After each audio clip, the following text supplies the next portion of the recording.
Men, what are your creepy experiences with a girl? While volunteering, I had a polite and innocent conversation with a girl in college that was in for some class project. I graduated some time ago. I didn't think anything of the conversation, but about a week later, I received a page-long FB message about how she didn't know I was married and how she felt like I was leading her on. It wasn't even that type of conversation, and I always wear my ring. That's an interesting situation. It's surprising how easily things can be misinterpreted. You could be just being friendly, and someone takes it differently. It's good that you wear your ring though. At least you weren't hiding anything. Communication can be tricky sometimes, especially with people you don't know well. It's a reminder to be clear about intentions, even in casual chats.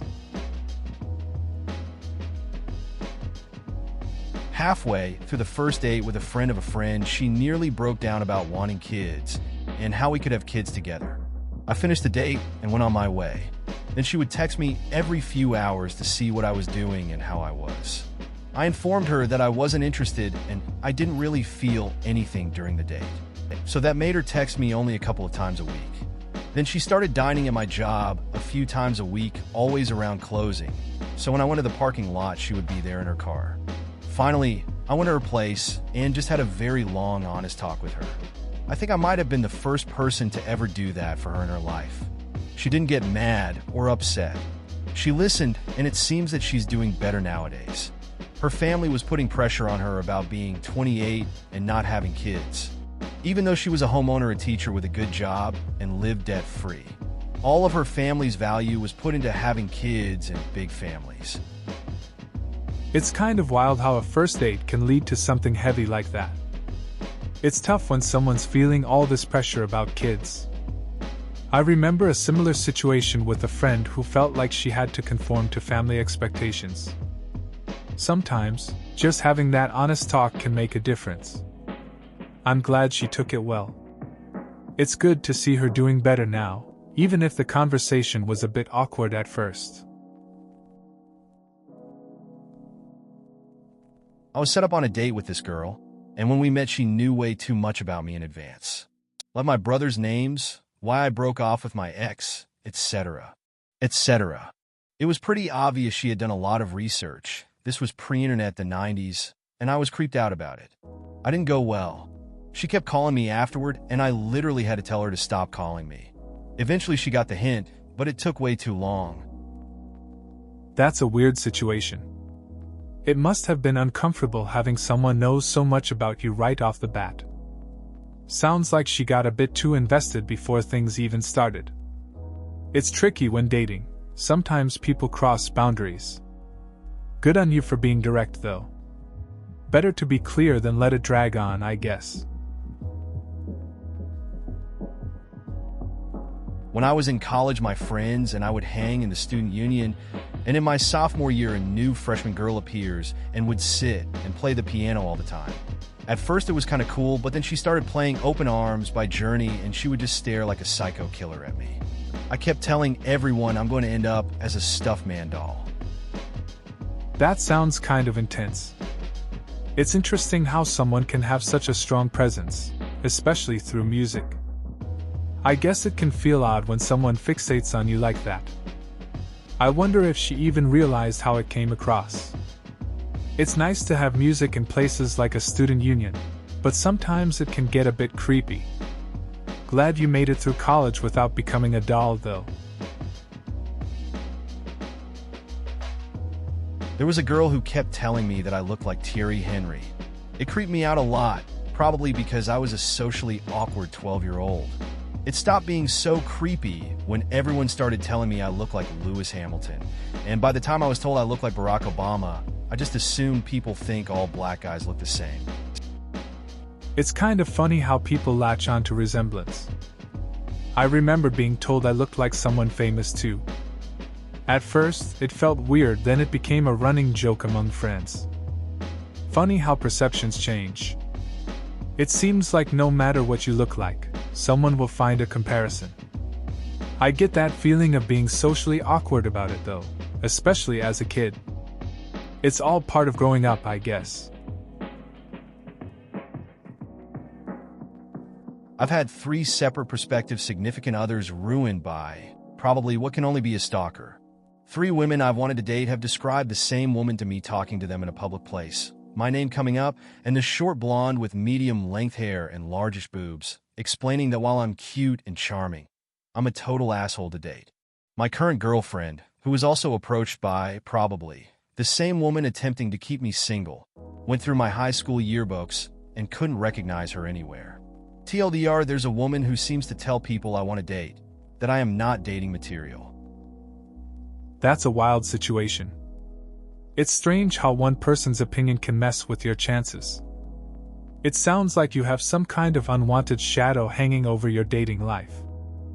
Your girlfriend's research is kind of funny though. It's really hard to figure out why someone would do that. It makes it tough to trust the dating scene when there's a mystery person spreading rumors about you. In my senior year, some girl got my number from a friend, and we texted maybe 3 times. I got in a funk and just wasn't texting anyone at all for a month. Didn't socialize or anything. At the end of the year, I got the biggest text I'd ever seen about how you were my best friend and I loved you, and you left me in my time of need, and you made me feel worthless all the time. I didn't have classes with her or anything of the like. I found out she was telling people we had a passionate love affair, and we would go away on weekends to be alone and other BS. So yeah, that happened. That's a wild situation. It's crazy how people can create these elaborate stories in their heads.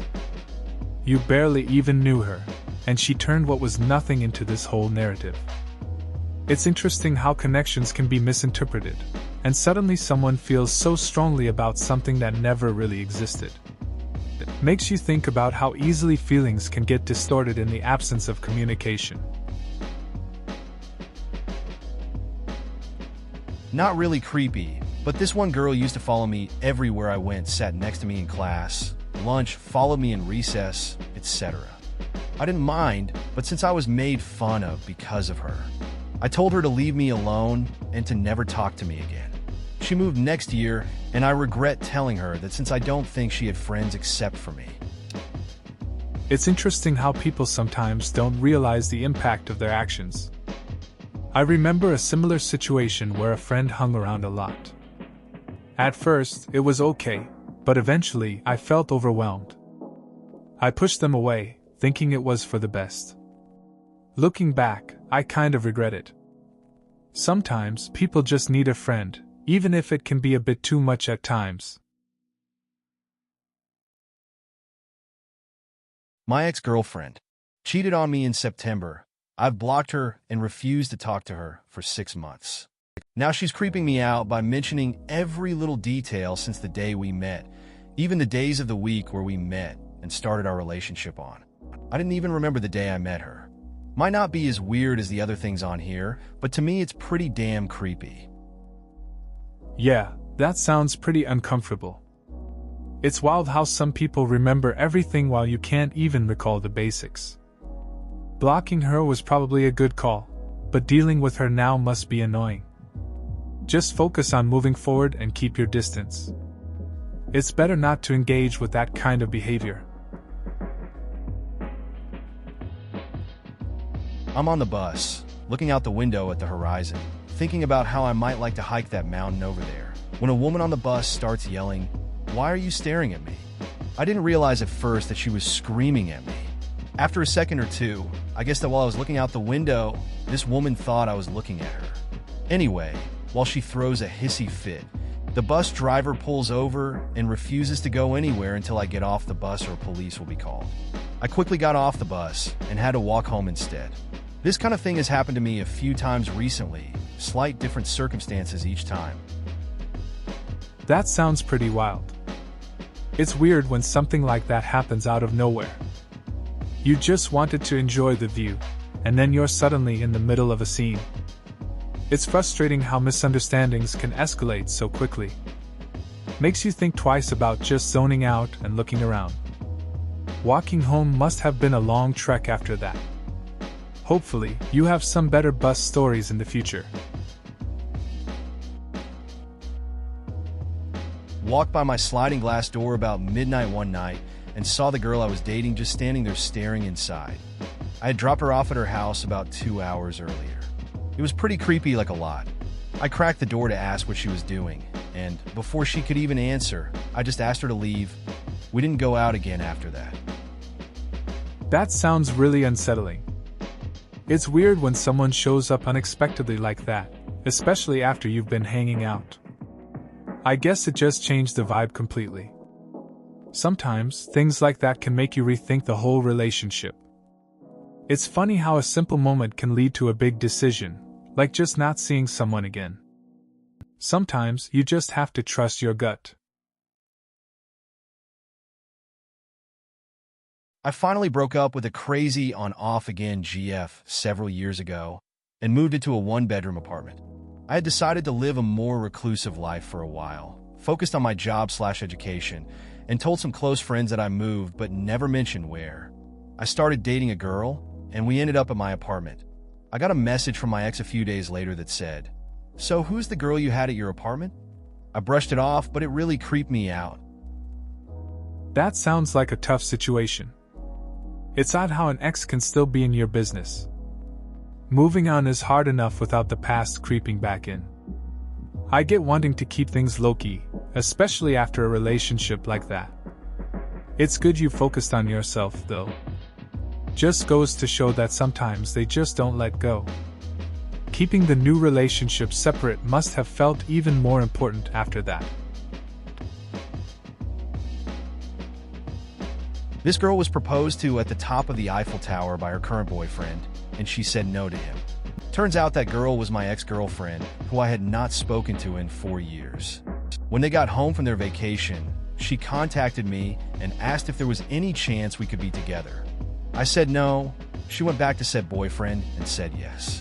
They have been married for several years and a few kids now. Definitely strange experience for me. That's an interesting story. It's weird how life works out sometimes. You don't talk to someone for years, and then they pop back in out of nowhere. It's good that you knew what you wanted and were honest. Sounds like she's in a better place now, though. Life just takes unexpected turns. I was a medical student at the time. I was doing obstetrics and gynecology as a rotation. I asked a patient if it was okay to do a pelvic exam that day. Insert speculum. Look at cervix, remove speculum. Then by manual exam, where 2 fingers of one hand are inserted into the vagina and the other hand presses on the abdomen to help palpate masses. She winked at me and said, "Okay, as long as you don't tell my husband." I calmly took off my gloves, placed the speculum back in the drawer, and slowly noped down the hall to have a nurse or MA perform the exam. That's an interesting story. It sounds like a tricky situation.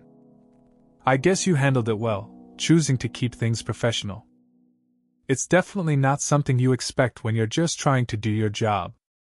Just goes to show, you never know how patients will react.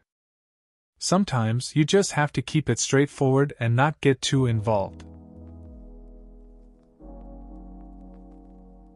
Had a girl message me on OkCupid. We messaged back and forth a few times. She seems fairly cool. Then out of nowhere she says, "You look like Jeffrey Dahmer," and that's hot. I didn't even respond. Just noped the fuck out of that conversation. Then got a haircut. And new glasses. Just in case she was right about the resemblance. That's a weird compliment to get. Comparing yourself to a notorious figure like Dahmer isn't exactly flattering. I get why you'd want to back away from that conversation. Changing up your look was a smart move. Can't hurt to avoid any unwanted comparisons. I was hanging out with this girl, and after a few dates we agreed to have sex without protection, after she would take the post-date pill.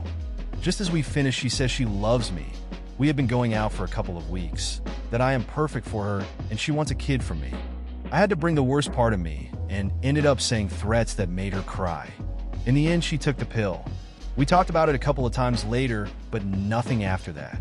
I don't know whom was the worst person. Relationships can get complicated really fast.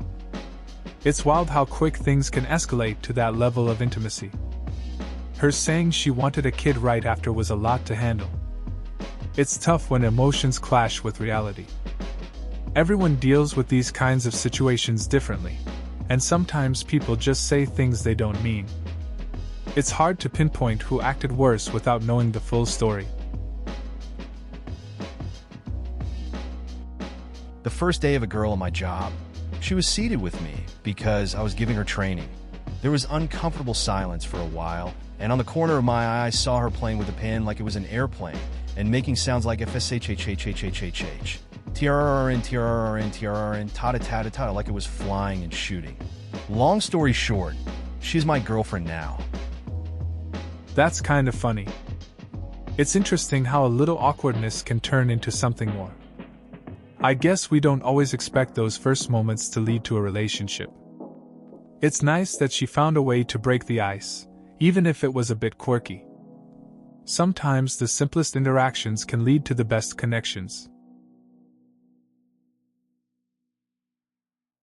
This story begins with me being high and watching the South Park succubus. So I fall asleep with this new girl I had been seeing and went to bed thinking everything was fine. Well, I ended up having this terrible nightmare that she was sucking my soul out of my body. It was one of those dreams that you feel awake but aren't. Well, I jump up and there she is, 4 a.m. still up staring directly in my eyes and says, "I really enjoy watching you sleep." Nope the hell out of that relationship so fast. Plus, she kept a tea set in her purse and made tea at everyone's house. We're not even British. That sounds pretty wild. You went from a chill evening to a nightmare in no time. Waking up to someone staring at you like that must have been unsettling. I get why you'd want out after that. The tea set in her purse is a bit much too. It's like she was trying too hard to be quirky or something. Better off without that energy in your life. I dated this girl for like 11 months or something, and she lied about everything, and so we broke up a year or more later, and I see her again at a concert. She's beside me, but I avoid talking until I notice the last 4 digits of my number is still her password, and there was some talk about my name being her password for other things. It was sort of creepy, I guess I don't know. That's interesting. It sounds like that relationship had some underlying issues. Running into someone like that after so long can be awkward. The password thing definitely crosses a line into unsettling territory. People have such different ways of handling past connections. It's a reminder to be cautious about who we trust, I suppose. I had a girl send me emails for 2 years. They started off as poetry and love letters, but early in year 2, they took a turn for the worse. The last one said that she despised me, that I was a piece of shit, and that I should have died overseas. I was in the army at one point. It included a graphic and loving description of my death. That's an intense shift. It must have been strange to go from receiving poetry to something so dark. People can change quickly, especially when emotions are involved. It's wild how someone can go from expressing affection to so much anger. Guess it shows how relationships can take unexpected turns. Just glad you made it through all that. Would be unsettling to get something like that in your inbox. The summer between 8th and 9th grade, my class was on a trip to Washington, D.C. This girl I barely knew kept hanging around me and giving me these obviously flirtatious signs. I wasn't interested in her, and I told her this, but she wouldn't accept it. She'd laugh it off as if I was joking. It really freaked me out, especially because I had a GF back home which this girl knew about. Thankfully, one of my good friends recognized what was happening and offered to help me out. She would be my lookout and would follow us whenever this girl tried to get me alone with her somewhere. I'm still thanking my friend to this day. That sounds like a tense situation. It's good your friend stepped in to help. Those kinds of unwanted advances can be uncomfortable, especially when you're not interested.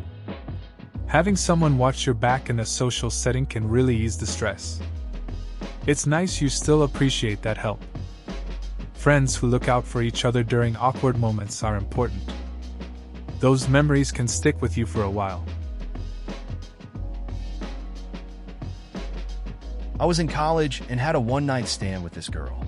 She wouldn't leave me alone afterwards, even after I told her I didn't want anything to do with her.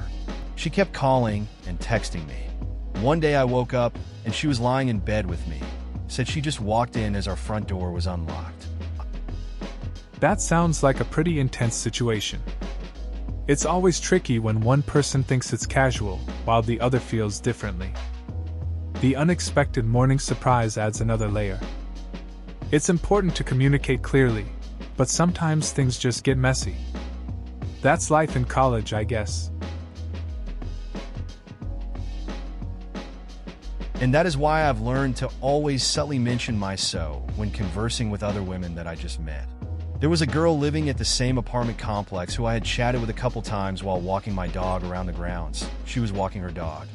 It was never anything more than polite conversation, but I tend to be pretty friendly even to people I don't know. One night, after passing her walking her dog, she circled back to me and nervously asked me out on a date. I felt really bad telling her that I had a girlfriend, and she seemed genuinely disappointed. We pretty much never spoke again, and I think she avoided me for the rest of the time I lived there. The funny thing is, I usually would always mention my so when I would meet a girl in classes at my university or wherever, but I had begun to think that I was just being arrogant for assuming any girl talking to me might be interested. And so I wasn't really thinking about that. Lesson learned, better safe than sorry. That's a relatable situation. It's easy to get caught up in friendly chats without realizing how it might be perceived. I had a similar experience where I met someone who seemed really interested. I didn't mention my partner initially, and it created an awkward moment. After that, I made it a point to mention my so right away. Helps avoid misunderstandings, for sure. Better to be clear from the start. Not a creepy girl story, but I remember when I was in the Navy we had this sailor we called Uok. Because he was about 5 foot tall, 200 pounds and hairy, including beard. You think that was the end, but he talked with a high-pitched lisp as well. So anyways, when in foreign ports we all got to telling the ladies our name was, I'll call him Smith for this story, Smith. This worked because when they came calling on our ship looking for us, his name would be piped to the brow. Now, when you're piped to the brow, it is the same as an order. If not doing something that you can't leave, i.e., engine room stuff, you had to go up.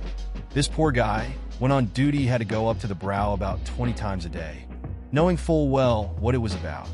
Every single time, he had to look at the ladies who looked at his 5 feet of hairy Uokness and say, that's not him. That's a funny story. I can picture Uok's frustration every time he had to deal with that. Imagine being called up repeatedly just to face the same awkward moment. You can't help but feel bad for the guy. It's a good example of how sometimes, even harmless jokes can lead to a lot of trouble for one person. Gotta appreciate the camaraderie though. Went to Puerto Rico for spring break and ended up at a club. This group of girls who had clearly been drinking stumbled into our group. It was fine at first, but one of the girls just straight up grabs my crotch and says, if I didn't have a boyfriend, this would be mine. Luckily, one of her friends swooped in and cock-blocked me, but in reality, she was really helping me out. For Halloween last year, my same group of friends decided to do a bar crawl. We were at this one bar, and I didn't feel like dancing yet, so I just sat at the bar with my friend. He goes off to the bathroom, so I'm there alone. Then a 35-year-old woman sits down and starts flirting with me and gives me her number and buys me a beer. Me being 10 years younger than her, didn't really see a problem with this, but then she grabbed my crotch and told me she is a dominatrix. I was kind of shocked by it and didn't know how to respond. She then downed her scotch and left. I tried to text her later that night, but she never got back to me. Uneasy face would have made for an interesting story. Sounds like you've had some wild encounters. That girl in Puerto Rico really crossed the line, but it's good her friend stepped in. It's funny how nightlife can throw unexpected situations at you. Then, meeting that older woman at the bar must have felt surreal. Getting hit with that kind of attention can be confusing. It's a shame she ghosted you after what happened. Would have been a memorable story for sure. Because of how you described her shoulders like wings, when I got to Crazy Fun Sex Town, I instead read it as Crazy Town, and that damn song started playing in my head. Come my lady, come my lady, you my butterfly sugar. Baby, I'll see myself out. Edit. Formatting. Still bad. Whatever. I get that. Sometimes a song just pops into your head, and you can't shake it off. It's funny how a simple description can trigger a whole vibe. You're just trying to read, and suddenly you're in a musical loop. It's kind of entertaining though, like your mind plays tricks on you. Definitely a way to break the tension in a story. Then again, you might not want that song stuck in your head all day. I'm a male, but just putting myself in a girl's shoes for a moment. I think that girls are somewhat conditioned through pop culture and just life in general that men are sex animals and desire it strongly at all times. It's almost impossible for us to say no to sex. It's the key to everything. So then when a young girl decides to put her game on and is into it enough to go for the aggressive, take my clothes off and throw myself at him play and gets rejected, it can be really devastating to self-image for a little while because how disgusting and undesirable must I be for this guy I adore to not want it? I've personally witnessed a few girls have that crisis. I get where you're coming from. I've seen friends struggle like that. They put themselves out there, feeling confident, but rejection can hit hard. It's tough to shake that feeling of self-doubt, especially when society pushes certain expectations. You want to be desired, but sometimes it just doesn't happen. It's important to remind them that it's not about them being undesirable. Everyone has their preferences, and it doesn't determine their worth. Well, the story starts when I broke her boyfriend's ribs by accident. She starts texting me later, saying she thought it was super hot I kickbox, and obviously some women find it really attractive.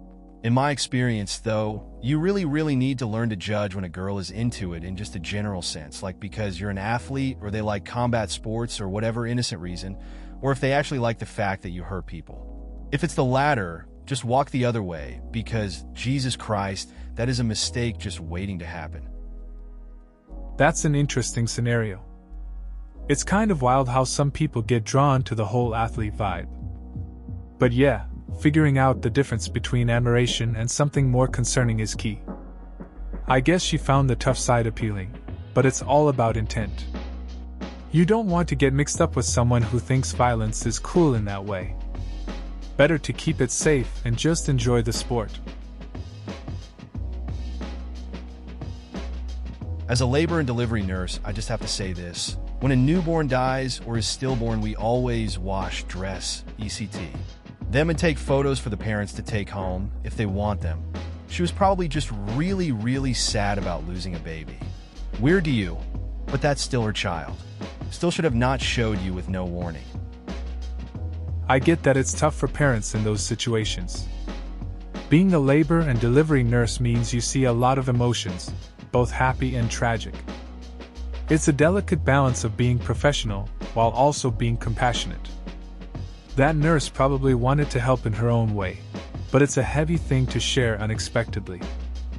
It's important to respect those moments, even if it's hard to understand.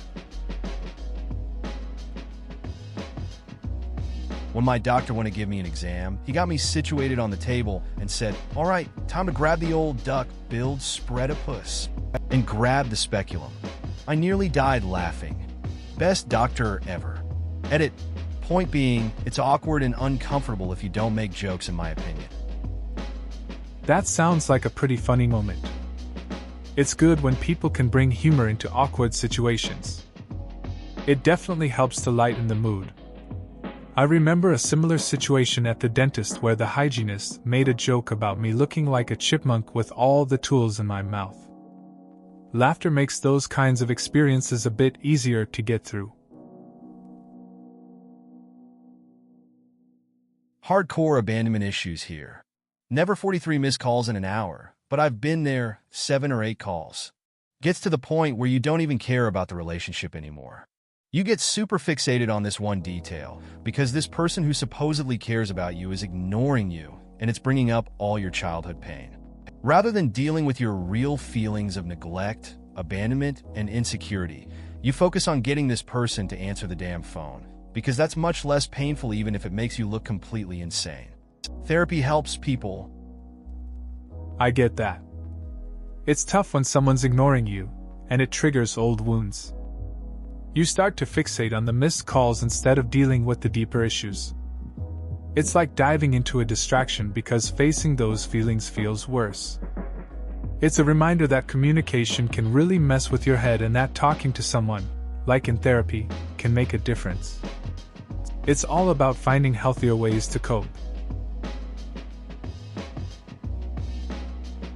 Yeah, found out about those when I discovered Reddit.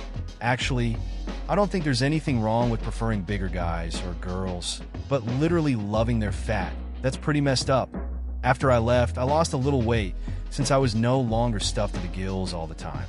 I've never gone all the way back down though, simply cause I'm not bothered by it. I can still hike, bike, and swim, no problem, and I still get hit on plenty. Probably helps that I was in good shape beforehand. I'm sure I'll lose the rest someday, when I get in the mood for it. It's interesting how people's preferences can change over time. I used to be around a friend who was all about fitness, but then we moved to a place with great food. I noticed they didn't mind putting on a few pounds. They still could keep active though, which is cool. It's all about balance, I guess. Sometimes you just find what makes you comfortable and stick with it. I tried to tell my roommate that about a month ago. He wouldn't listen. I saw the signs. He saw the signs, but he thought it'd be okay. Now we get knocks on our door at all hours of the night, and he has gotten flowers 3 times. She even left a case of beer as a gift outside our door. That's not allowed, and we got written up for it, and he didn't get to keep it.